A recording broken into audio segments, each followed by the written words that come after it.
happens here in Lynn, where the first American jet engine was invented, where the Rolling Stones once got tear-gassed at their own concert, and the official home of Fluff.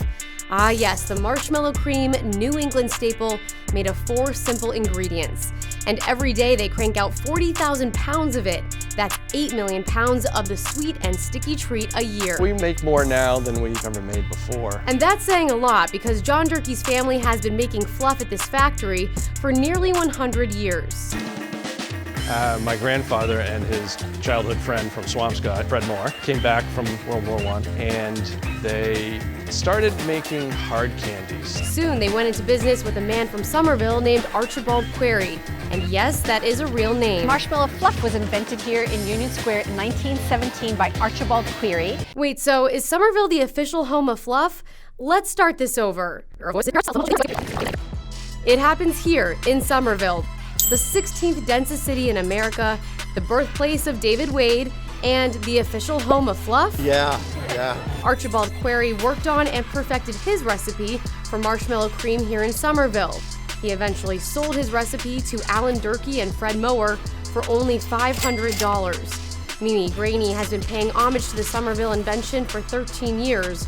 She started the annual What the Fluff Festival as a way to revitalize Union Square and to celebrate the gooey spread. It was really a pretty modest affair, but now it's about 12,000 people showing up every year. Creativity, fun, and out-of-the-box concoctions are at the center of the Fluff Fest. You can have Fluff empanadas, Fluff pizzas. Are those Fluff cocktails over there? There's Fluff pierogies.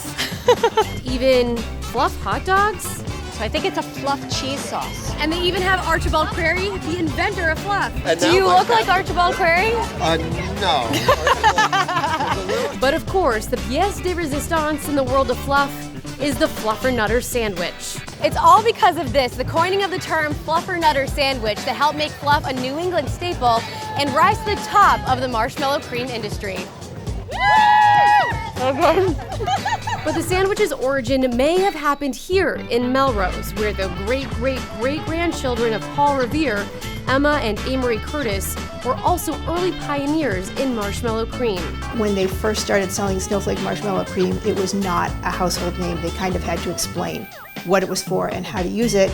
To do that, Emma created a variety of recipes, including something called a Liberty Sandwich. 1 slice of war bread with snowflake marshmallow cream and another with peanut butter. Boom, the first known record of the Fluffernutter. The fact that this could indeed be the birthplace of the Fluffernutter sandwich, which is such a New England icon, I think is definitely worthy of note. So the sandwich may come from Melrose, but that name comes courtesy of advertising.